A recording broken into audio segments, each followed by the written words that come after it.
Hey, would you look at that? Tuesday came around once again. So coming up on Worlds Asunder. So, the whole thing.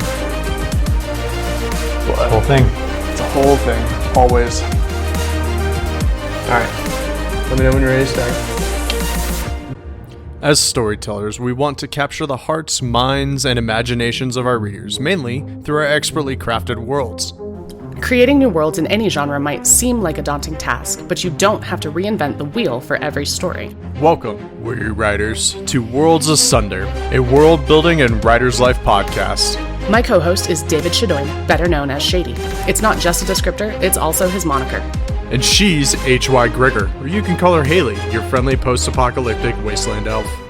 Together, we've got enough published to fill a small shelf, but why should you listen to us? Because we called in some favors. Every other week, we bring you the best and brightest to give you the tips and tricks on world building and character building like the pros. So, open up your ear holes. Get out your pen and paper. And get ready for us to tear Worlds Asunder. We're pulling out one from the archives, and we're bringing back the main historian. Yeah, that's right, Steve Ruskin himself. Listen up. Do it. I'm here with Shady and Haley. Shady just had to check his hair. Intro. He's very pretty. I do. He's ready. I gotta make sure I match this guy's hair. Welcome back to Worlds Asunder. The only podcast that also is the only author podcast giving you world building and sponsored by L'Oreal. Because Steve has more hair than both of us put together. All right, that's it. I'm done. How do you lose a guest in 3 seconds? You don't tell them what the intro is going to be. I am, as always, one of your co-hosts, Shady David Shadoin. It's both a descriptor and a moniker.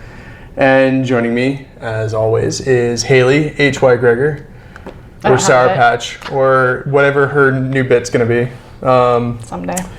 Today, we have the distinct honor of being able to, one, record in person with this really awesome guest that we have, but also just having him as one of the authors that's going to talk about world building with us. So we're gonna go through some of the stuff that I'm about to mention on his bio, but he writes science fiction, alternate history, and thrillers.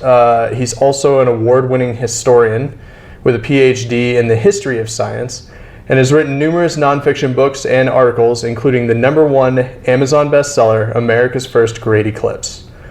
A Colorado native, Steve, he has been a university professor, a mountain bike guide, and a number of things in between. You can find him at his website using his name. Our guest today, Steve Ruskin. Steve, welcome. Thanks. To Worlds Asunder. It's good to be here. Yeah. As always. Are you sure? Well, You sound like you're it's good regretting to be in your dining room, as always. So Oh yeah, live, but it's not good to live. be here on Live Worlds from Asunder the as ground. well for the first time. So Yeah. There you go. Well, so Steve, we did ask you here, as much as we've spent some time catching up and having a bit of fun. We did ask you here to talk world building. You are going to be the first author we've had on that has a numerous selection of nonfiction books that you had previously written, including the #1 Amazon bestseller. Would you say, when you write nonfiction, that you do have to still do a bit of kind of like the world building aspect of things? Oh, sure. So my nonfiction, for those who don't know, even though you kind of mentioned, I'm a historian. I have a PhD in history of science, but I'm not really active anymore as an academic, which is nice. I kind of enjoy fiction a lot more. But so I wrote history for many years, like academic and popular history, like America's First Great Eclipse I wrote in 2017, which was a sort of a history of the eclipse of 1878, which was to coincide, I wrote the book to coincide with that eclipse in 2017, and then it did well again this last April 2024 with the eclipse we had. So, yes, when you write history, especially non-academic, academic history can be pretty dry.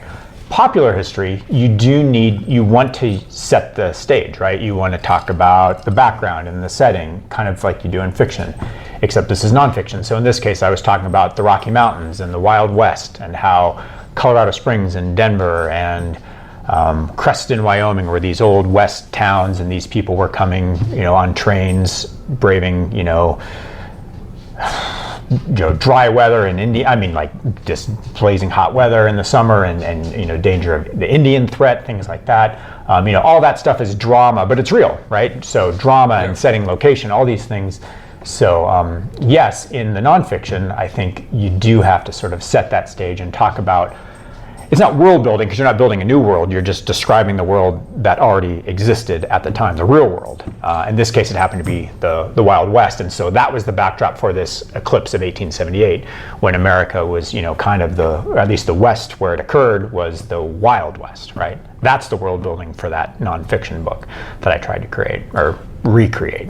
And then on top of that, though, but you talk about the Wild West, right? There's a lot of romanticized versions of the Wild West. So you're also, as a historian, setting the record a little more straight with the research you found, or at least as straight as you can, right? Because not every record is perfect, right? Yeah. So can you kind of differentiate, I guess, what that looks like compared to what most people think of world building, or what most people think a historian does?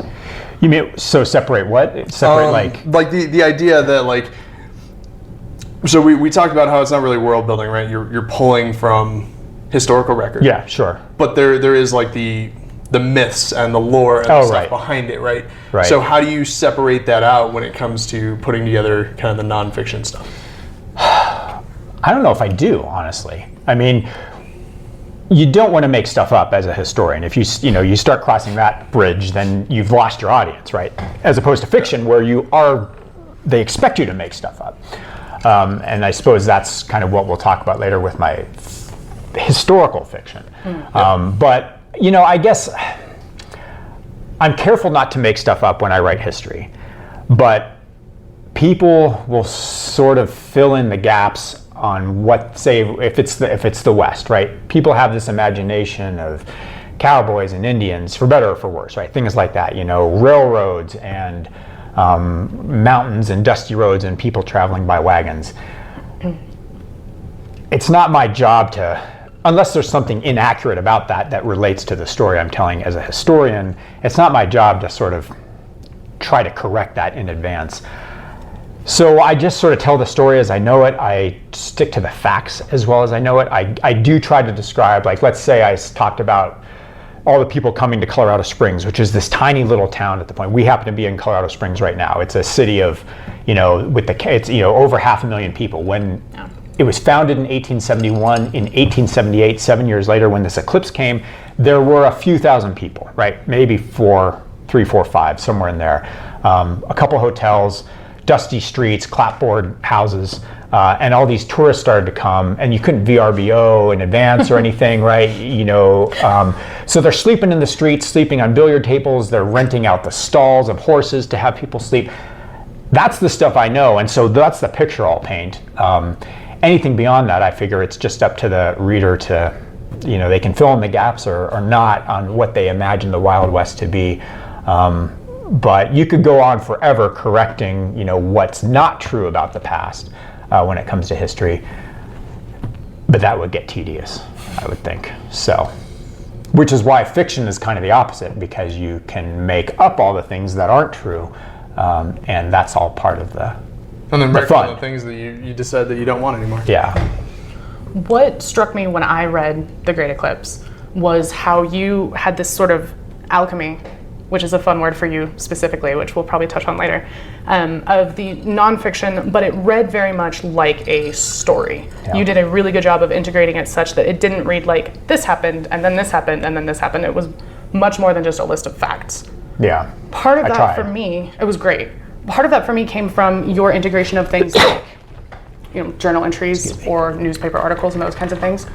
Do you have tips for people writing nonfiction who want to make it a little more lively or a little more colorful and engaging for readers? For our audio listeners, Steve is currently having biological difficulties, and he'll return here in a minute. For those of you watching the video, you can see us working through it in the background. And now enjoy. I think I'm good. Okay. Okay. Where was I? like right about here. Yeah. So okay. So He's not gonna cut that. Maybe he likes thanks. you. Well, maybe if you have time to fill, but Yeah. yes, this happens sometimes. Maybe he likes you more. Throat dries out and stuff. Yeah. You're a historian. Yeah. Writing nonfiction and making it interesting, is I think a lot like fiction. If I'm a character-driven fiction writer, and I think when it comes to history, nonfiction, people love, whether they know it or not, people are drawn in by those people of the past. Right? I mean, readers are drawn in by historical characters just as much as they are by fictional characters. And so the diaries, the accounts in newspapers of all the people, say, sleeping on billiard tables, or how Maria Mitchell, for example, who is an astronomer who came out to Denver in 1878 with a cadre of all her female students. It was like the first all-female Eclipse expedition in history, as far as we know. Things like that. People like that stuff, and I think it's just a lot like I said, like fiction. They're drawn to the characters. They follow along because in history they follow along because they're interested in Isaac Newton or Theodore Roosevelt or whatever, and how they maybe accomplished something, or whatever they did. So I guess I'm saying that history, I think, is as much character driven as fiction, and if it's to make it interesting, people want to follow other people through the past because they're empathizing. They're saying, oh, that's what it would have been like to live like this. I mean, I think it's sort of projection. You're living, trying to put yourself in their shoes, and people love that, whether it's nonfiction or fiction. That's been my experience. So I guess that if the first Great Eclipse was interesting in that regard, I think it's like you said, because I tried to make the people who were there as interesting as possible by using their own words and that sort of thing. Yeah. No, I thought it was great. That brings us to one of the main things that we're really excited to have you here for, is to talk about research, because this applies to nonfiction and fiction writers, but primarily where would one go to find those kinds of resources? Right. Because for me, I wouldn't off the top of my head know where to go find journal entries from the 1800s. Yeah, and that's the thing. I mean, I write historical fiction, like you said, and I know we'll be talking about that. And it's parts of it are very research heavy, in the sense that I have these sort of dual timelines, right, where I have a fiction, a sort of a present day and a past. And my past, my reviewers seem to really like the heavy history that I put in. And I consider it heavy because at first I thought I was doing too much, but then you read some of my reviews and they're like, oh, we really like, this history. We don't know if it's real or not. So having that research background that I have, I think helps. And so I guess to answer your question, you can find research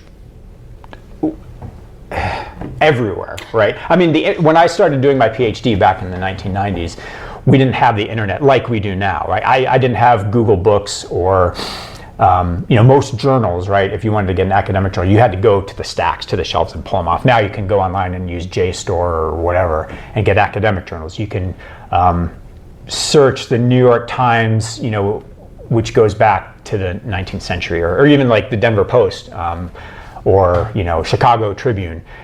All those archives are available. You often have to pay, which kind of sucks. So it depends on what sort of research you want to do, but the internet makes it really, really easy.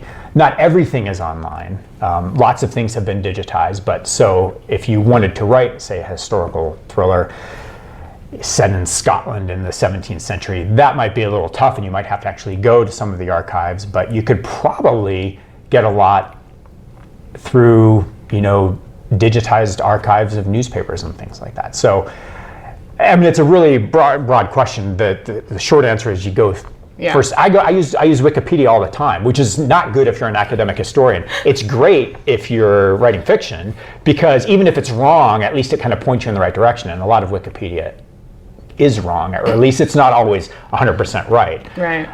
And so you have to kind of read between the lines. Right. So yeah, research. So if you're writing historical fiction, research is a big piece of it. What kind of primary sources would you recommend people look for, other than the newspapers and journal entries that we've talked about? Are there other things that maybe we would overlook or not consider that you would recommend? I think it sort of depends on your time period, right? If you're doing the Middle Ages, that's trickier than, say, the 19th century, where you have an abundance of scanned newspapers. So I think, speaking broadly, well, you have to answer that question: what period am I writing in? I think of Diana Galanon, who writes, what Scotland in what is she? It's like the 16th century, 17th. Actually, I think it's 17th, 18th, somewhere in there.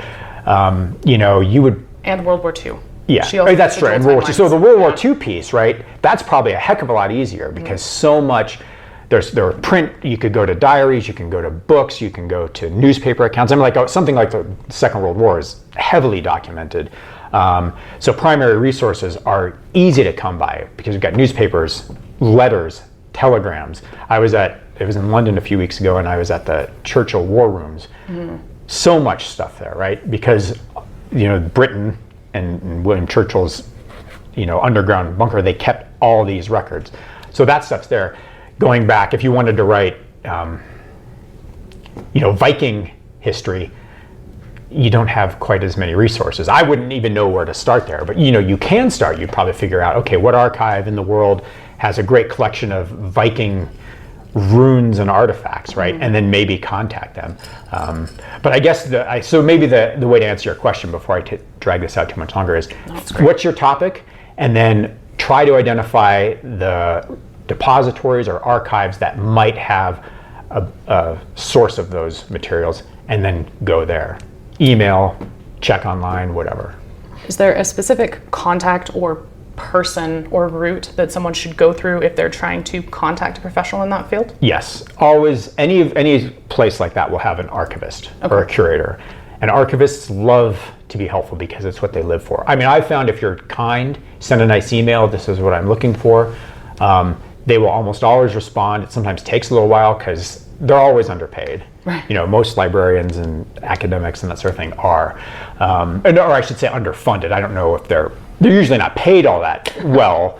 But I've found I have great luck if I reach out to an archivist, and it's usually by email. Sometimes I will call if there's a number, but often I don't expect to get them and I leave a message. But, hi, I'm so-and-so. I'm looking at this. I see you have a collection of letters from this botanist who was in India, with the British Empire at such and such time. Are there scans available? You can start with there. Oh, well, I'm interested in what they might, say you're writing a romance about, two lovers in far off India during, and their, British East India Company or something. I was looking, could I get scans of these letters? How much would it cost? Usually if you're polite, they're polite back and they're more than happy to help. It sometimes just takes a while. So even if you're writing fiction, I have always been hesitant personally to reach out and say, hey, I'm writing this fantasy novel, but I have great interest in this real world thing. Just do it. Yeah. I would. Because they usually think that stuff's pretty cool. And yeah, even if you're not writing, say, proper history, if you say, I'm trying to base some characters on, I've got this guy who's a botanist and he falls in love with this woman who's a class above him and he's trying to impress her with, his whatever he finds in the wilds of the Himalaya or something. Here, have this plant. Could I look at his letters or we're totally spitballing here, people. No, but yeah, and archivists are more often than not just happy to help, whether it's fiction or not, because you can always say thanks so much, I'll put you in my acknowledgments, and they usually get a kick out of that. Awesome. So, pro tips. I'm still waiting on the next installment of Steve's historical thrillers, now with romance from India, British East. Yeah, is that going to appear British in your East next India Trading Company. Trina Piper novel? No, it'll be written under series. Rusty Stevens. Yes, under a pen name. We're ready. But I've got to work in hockey because, right, isn't hockey? Yeah, that's the thing. You have to have hockey. You don't want to follow Thacker down that road. It's no. Hockey's the big one right now. I think that's why he's. Oh yeah, I'm sure that there was hockey in early 19th century. No, you need to pick on cricket. You need to start a niche. Ice cricket. See, that's how hockey began. It was cricket, and they had this frozen pond, and we all know this. Yeah. So we just want to go to the very beginnings of the original ice hockey romance, which was frozen cricket. And obviously, because India. a PhD in an history outpost said it's totally true. The Himalaya. Yeah. Completely true. One of the things that I love, though, and you've encountered this with your reviews, that people enjoy the historical components. And I think that that's because people enjoy feeling as though they're learning something while they're reading even fiction. So if you go back and you look through Isaac Newton's life and some of the things that he did, the parallels that you've set up in your Trina Piper novels, which we'll talk about a little later probably, are such that you can see actual things that he did and you come up with this alternate reason or this ulterior motive, but you're still getting a lot of true facts. And that's a really attractive prospect for a lot of readers. It appears to be. Hell, let's just talk about it now. I mean, okay. So here's the thing. So yeah, I have this series called the Trina Piper thrillers, right? And they're about a historian in the present day who uncovers these secrets in the past, kind of, Dan Brown, Steve Berry, James Rollins type stuff. And so my first book is called, obviously, The Newton Cipher, and it involves Isaac Newton. And yes, because I did do a lot with Isaac Newton as an academic, or at least I studied him a lot. I knew, I knew the general outline of his life and his major experiments and what he was famous for, and kind of the highlights, right? And lowlights, because Newton was a bit wacky. Which we love to learn, and yes, we wouldn't right. know from middle school history. Right. We learned that from. Yeah, no. I mean, and you learn all these fun, quirky things, and you learn a lot about late 17th century London and the plague and the fire of London and all that stuff. So I worked all that in, and because it was my first historical thriller, I put a lot in because it's what I knew. So I have these dual timelines where there's the Newton piece, and about every I'll do like 3 or 4 chapters of the present day.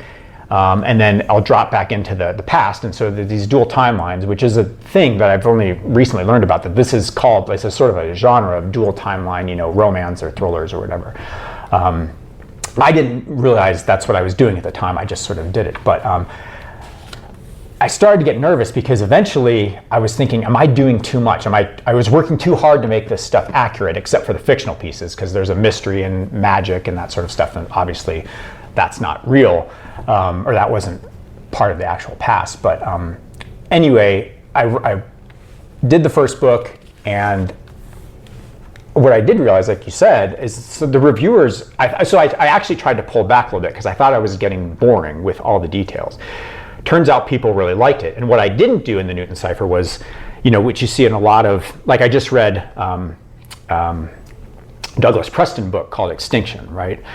Which is about how they it's kind of like Jurassic Park. It's basically a Jurassic Park riff in a way. They brought back Neanderthals and mammoths and stuff. It was pretty good because it's Douglas Preston. Douglas Preston's a master, right?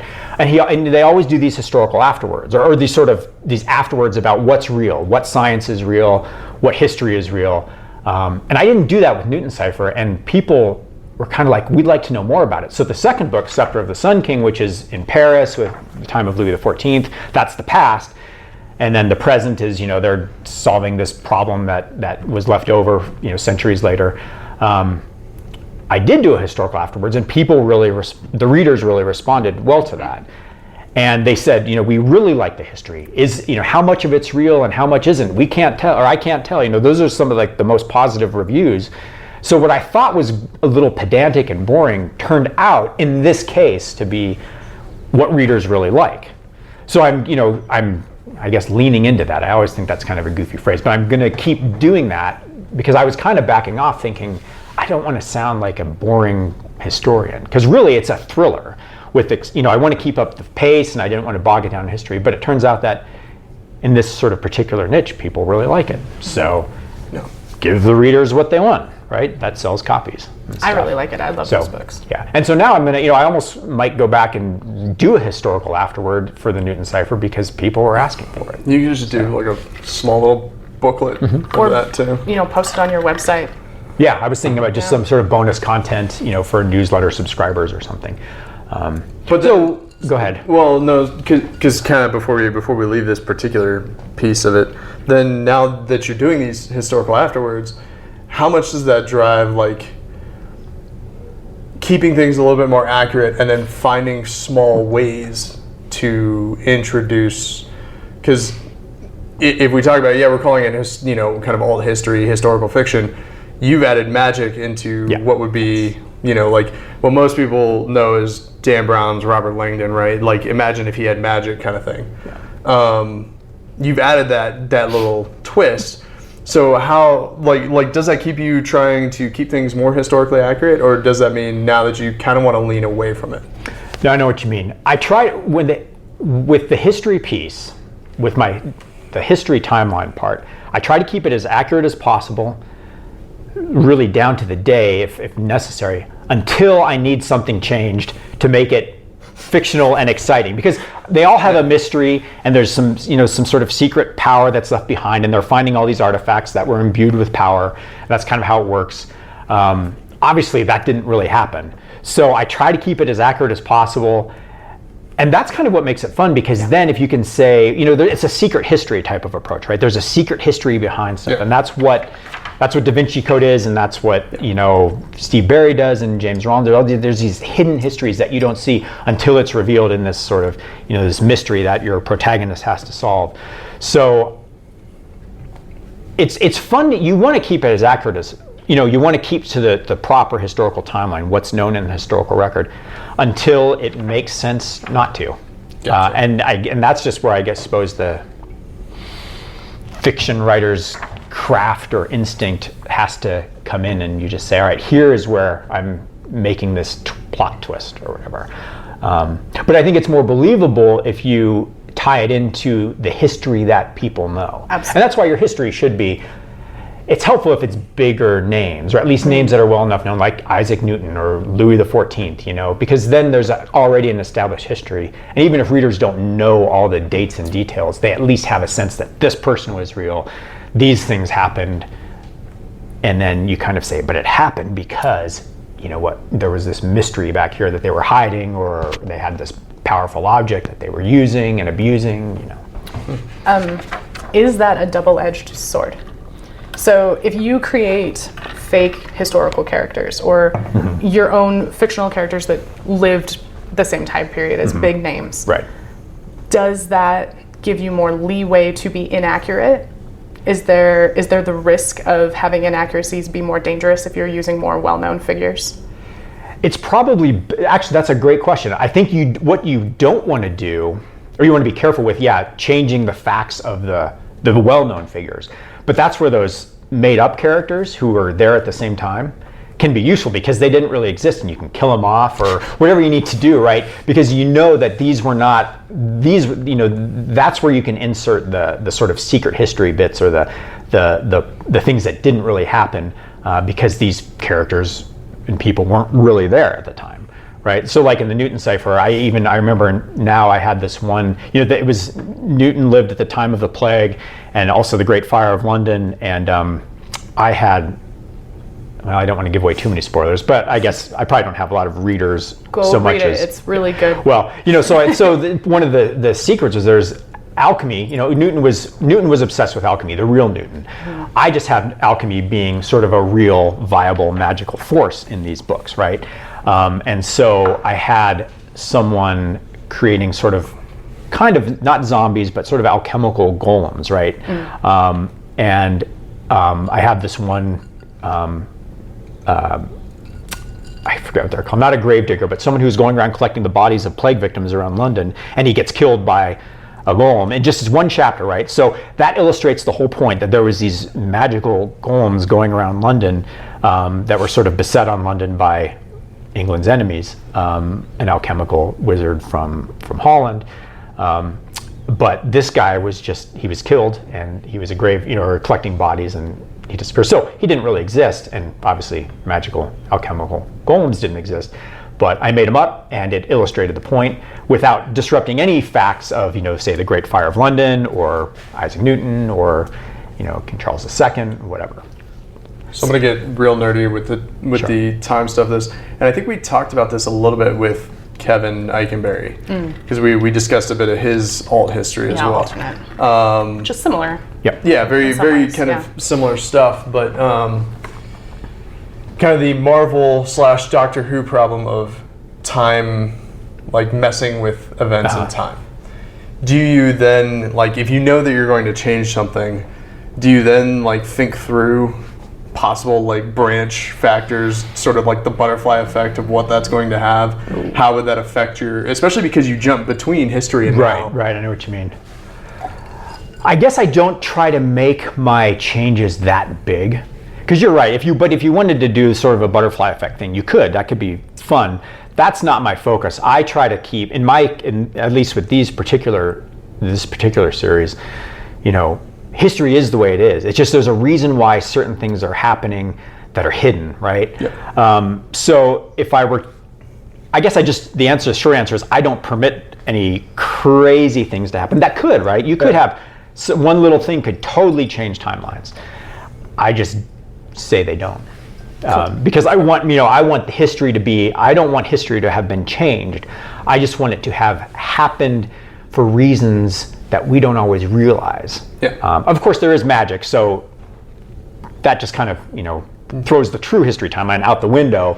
Yeah. But I still have, in my world, history is as it has been. They're just figuring out why certain things have been changed. A lot of me dragging that out is, it's a perfectly valid technique, right? A lot of people think that if you're going to mess with time or events in history, like, you need to plot out like every possible branch, every possible effect. Ugh. Only if it actually only if you're trying to incorporate it in the story, right? Like, now granted, you do a really good job of not significantly changing major events in the secret history piece. Until he reaches the modern timeline.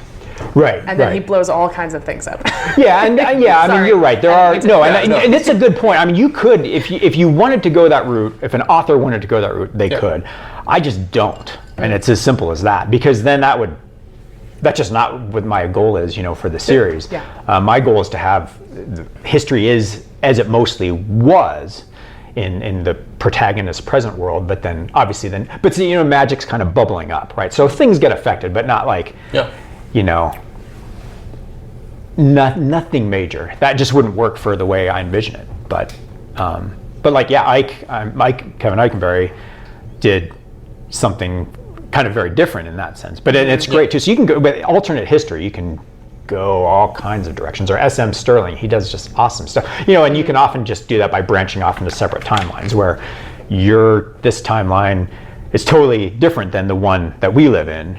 The real one or whatever, and then you just write that, and you can kind of go hog wild. You have Romans with tanks. Roman legions suddenly getting a hold of a battalion of panzers and figuring out how to work them and overrunning the Goths, or vice versa. I don't know. Yeah. So. I would read that book. So when we were talking to you prepping this interview, you said to ask you about, I think I have it right, the Village Idiot's Guide to outlining. The Village Idiot approach, and this is actually a kind of tie. I was just thinking about that when Shady asked his last question. So yes, I will talk about it. So, and I think that is how I structure these. So, we're talking about using the facts of the past in the having world that you create. How do I do that? In this particular case, keeping my present, having sort of a magical secret history with this sort of actual facts and places and settings of our real world, and so I have this approach that I call the Village Idiot approach, which is based on this, and I don't know if you've heard of it because you do work in like Russian stuff, but it's like a Russian Russian fable.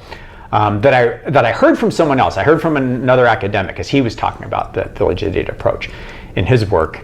Historians aren't all stuffy and everything, but I looked it up, and it seems to be there's this real fable about this Russian prince, right? So there's this Russian prince. He's an amazing archer, right? And so good that he thinks he's the best. So he spent the best in Russia. So he spends this time, this year. He takes like a year, and he starts traveling around Russia to see if he can find anyone who is as good at archery as he is, and he engages anyone he can find. He goes to all the little towns and villages. No one can beat him in his accuracy, right?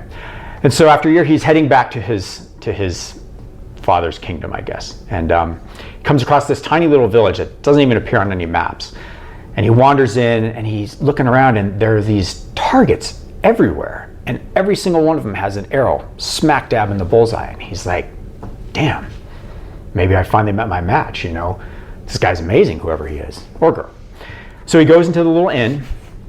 The innkeeper's there, and he's like, I am Prince so-and-so, Ivan Ivanov. Who is your archer? I must meet him and compete with him. And the innkeeper's like, that's the Village Idiot. He's out back. And the prince is like, huh. So he goes out back, and there's this goofy guy with a bow, and he's like, I'm Prince Ivan whatever of off.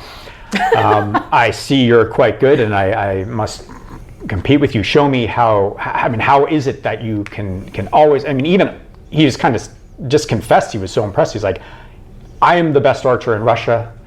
Even I don't hit the bullseye every single time. And the village idiot's, oh, it's easy. And he just takes his bow and he shoots it into a barn across the way, and then he takes a can of paint and he goes up and paints the target around. So we've all kind of heard this, right? But the point is, it's that the method here isn't that you're picking the target and trying to hit it. It's that you're choosing where you want to be, and then you paint your target around it. Is he really the village idiot if he's figured out how to work smarter, not harder? For those of you keeping score, this is the second time something like that has come up. Katie Cross discussed throwaway lines and how you might end up painting a new plot point around that. So, I'll leave it up to you authors to figure out which way you want to work. We hope you enjoyed Steve discussing historical nonfiction and how it can also be character-driven and you still have to world build a little bit around it, as well as getting into a little bit of his historical fiction and alternate history kind of takes on how best to really build out from there. Make sure you go to our show notes, check out our guests, and follow us wherever we are next and see what our new releases are. And again, we'll have Steve Ruskin back in 2 weeks, the Maned Historian Part 2. Don't worry, you'll get more of a kick out of him then too. Make sure you like, comment, and subscribe wherever you listen to podcasts. And as always, thanks for helping us tear the worlds asunder. We'll see you next time.